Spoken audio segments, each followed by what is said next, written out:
bienvenue à toutes et à tous. En ce vendredi, vous êtes bien sur Grand Littoral TV. Toute l'information du littoral en images et on prend d'abord la direction de Calais avec les travaux d'extension du centre de valorisation des déchets du Cévadec.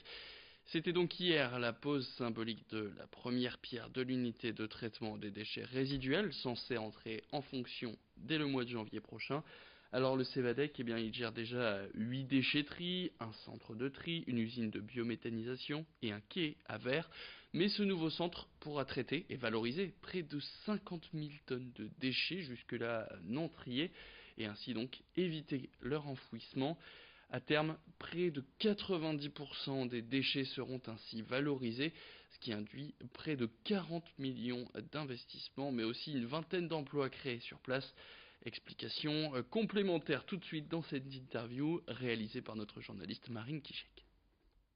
Le projet vise à traiter la part ordures ménagères résiduelles, c'est-à-dire le complément. C'est une capacité de 52 000 tonnes par an que la collectivité, le Cévadec, va nous apporter annuellement. Et donc nous allons trier ces déchets, nous allons faire de la méthanisation de la fraction organique avec la production d'un biogaz qui sera réinjecté dans le réseau gaz naturel. Et nous allons produire aussi de l'amendement organique qui sera valorisé en agriculture. Et finalement, un troisième type de produit qui sera valorisé, ce sont les combustibles solides de récupération, qui est un produit combustible et qui sera valorisé dans des filières sémentières. Autre image, direction Boulogne-sur-Mer, le stade de la Waroquerie où se tenait hier une journée de rencontre des hôpitaux psychiatriques régionaux. 18 établissements qui étaient présents, soit près de 300 personnes, journée pour pratiquer tous ensemble des activités sportives comme le foot ou de la marche, ou encore même des ateliers ludiques à destination de personnes qui souffrent de maladies psychiques. L'occasion pour ces personnes de se rencontrer, mais aussi de pratiquer une activité sportive en équipe. Écoutez Claude Dognon, président de l'association sportive et culturelle des établissements en santé mentale des Hauts-de-France, interview là aussi réalisée par Marine Kijek. C'est surtout effectivement sortir de l'hôpital et puis aussi emmener les gens dans des lieux qu'ils ne connaissent pas pour la plupart ou qu'ils découvrent. Hein. C'est aussi les amener à rencontrer d'autres personnes avec aussi les pathologies identiques pour certains, mais bon, de sortir de leur quotidien, c'est aussi ça. Hein, on est dans le domaine aussi de la réinsertion, de la réadaptation à la vie quotidienne pour certains, hein, qui sont parfois en grande difficulté sur la vie sociale. Et puis direction Saint-Omer dans cette édition pour parler des faiseurs de bateaux. Leur savoir-faire se transmet de génération en génération et aujourd'hui encore au cœur du Marais, certains continuent de perpétrer cette tradition. Par exemple, Vincent Collin construit, entretient et restaure tout type de bateaux fluviaux tels que la barque flamande traditionnelle qu'on appelle l'esculte, la bacoff ou encore la barquette et la barque française. Nasser Poupaker et Joël Warneau l'ont rencontré. Dans cet atelier, au bord du marais de Saint-Omer, pas de machine moderne. Ici, le bois est travaillé de façon artisanale pour en faire des barques.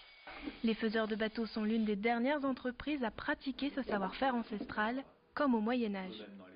On chauffe encore les planches à la flamme, un peu comme les tonneliers, et puis après, voilà, c'est pas les méthodes modernes, on dirait tiens c'est à la vapeur, tout ça, non, c'est directement, on chauffe des grandes pièces, des grandes planches. Ah, là on a 22 ça. On les met en place. Il faut les mettre en place et puis tracer le jour. Tu peux y voir. Celle-là tu veux que je la déligne en deux, du coup, c'est ça hein. Le travail se fait au millimètre près. Vincent constate avec son salarié l'avancée de la construction en cours. Il faut en moyenne 15 jours pour fabriquer un bateau. Un travail du bois à l'ancienne que Vincent souhaite faire redécouvrir. Il organise des visites guidées sur le marais pendant la période estivale. Première chose, souvent, c'est une explication. Comment on fait un bateau.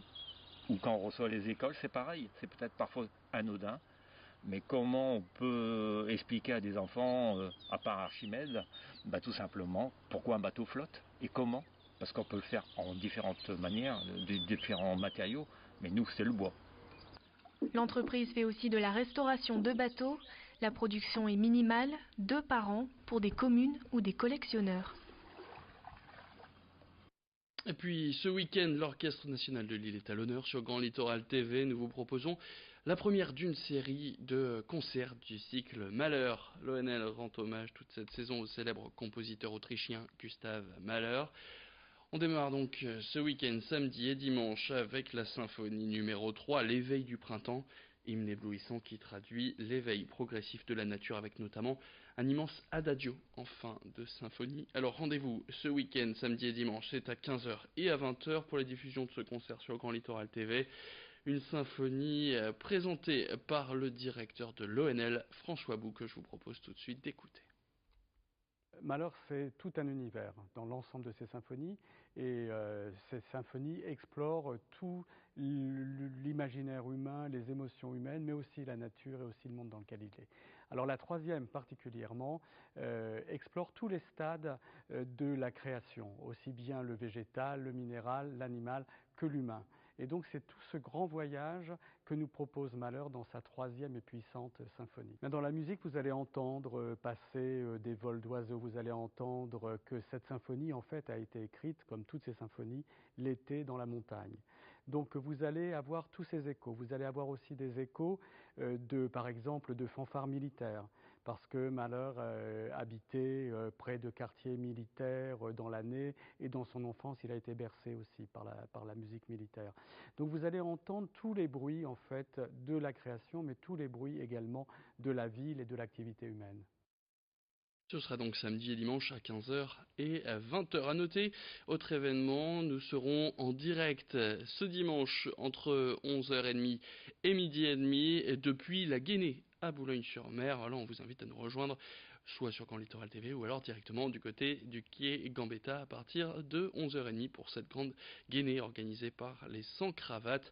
Voilà, pour toutes ces infos, si vous voulez savoir ce que c'est la Guinée, vous retrouvez notre reportage sur notre site internet grandlittoral.tv ou alors sur notre page Facebook Grand Littoral TV. C'est la fin de cette édition, merci à toutes et à tous de l'avoir suivi. Je vous laisse avec vos prévisions météo.